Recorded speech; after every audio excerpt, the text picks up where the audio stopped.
Hello everyone, welcome to Sanmarga classes.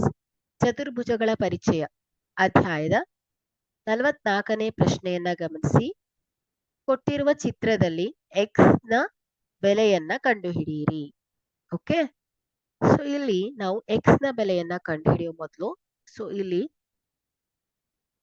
ಈ ಒಂದು ಸರಳ ರೇಖೆಯನ್ನ ಗಮನಿಸಿದ್ರೆ ಇಲ್ಲಿ ಸರಳ ಯುಗ್ಮ ಕೋನಗಳ ಮೊತ್ತ ಏನಿರುತ್ತೆ 180 ಡಿಗ್ರಿ ಆಗಿರುತ್ತೆ. ಓಕೆ, ಸೊ ನೋಡಿ ಎ ಡಿ ಸಿ ಮತ್ತು ಇಲ್ಲಿ ಜಿ ಡಿ ಸಿ ಎರಡು ಕೋನಗಳ ಮೊತ್ತ ಏನಿರುತ್ತೆ 180 ಡಿಗ್ರಿ ಆಗಿರುತ್ತೆ. ಸೊ ಸರಳ ಯುಗ್ಮ ಕೋನಗಳ ಮೊತ್ತ 180 ಡಿಗ್ರಿ. ಸೊ ಈ ಅಂಶದಿಂದ ನಾವು ಕೋನ ಡಿ ಎ ಬಿ, ಕೋನ ಸಿ ಡಿ ಎ ಮತ್ತು ಕೋನ ಎ ಬಿ ಸಿ ಅನ್ನ ಕಂಡುಹಿಡಿಬಹುದು.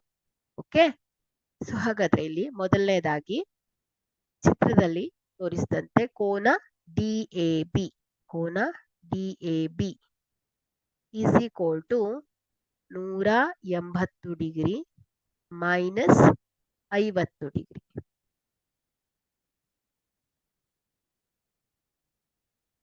ಈಸ್ ಈಕ್ವಲ್ ಟು 130 ಡಿಗ್ರಿ ಆಗತ್ತೆ. ಹಾಗೆ ಕೋನ C D A is equal to 180 degree minus 110 degree is equal to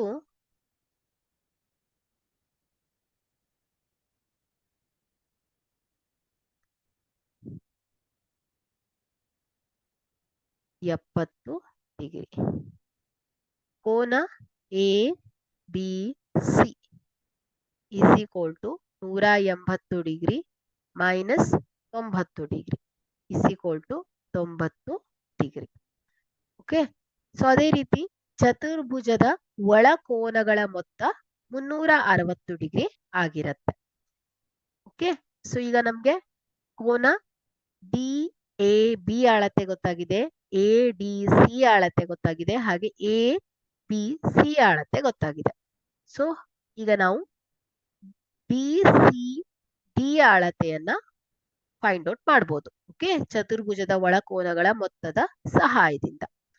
so ಕೋನ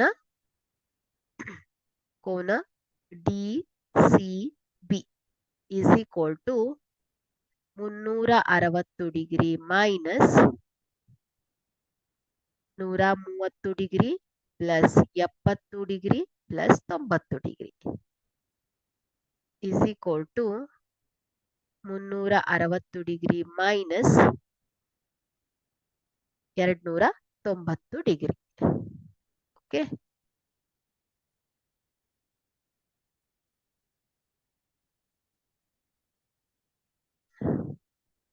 so is equal to 360 degree minus 290 ಅಂದ್ರೆ 70 degree ಬರುತ್ತೆ. ಓಕೆ, ಹಾಗಾದ್ರೆ ಇಲ್ಲಿ ಕೋನ ಡಿ ಸಿ ಬಿ ಎಷ್ಟು ಬಂದಿದೆ? 70 ಡಿಗ್ರಿ ಬಂದಿದೆ. ಸೊ ಈಗ ನಾವು ಎಕ್ಸ್ ಅನ್ನ ಫೈಂಡ್ ಔಟ್ ಮಾಡಬಹುದು, ಯಾಕಂದ್ರೆ ಸರಳ ಯುಗ್ಮ ಕೋನಗಳ ಮೊತ್ತ ಎಷ್ಟಿರುತ್ತೆ? 180 ಡಿಗ್ರಿ ಆಗಿರುತ್ತೆ.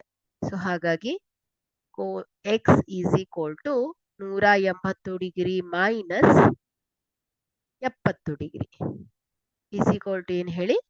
110 ಡಿಗ್ರಿ.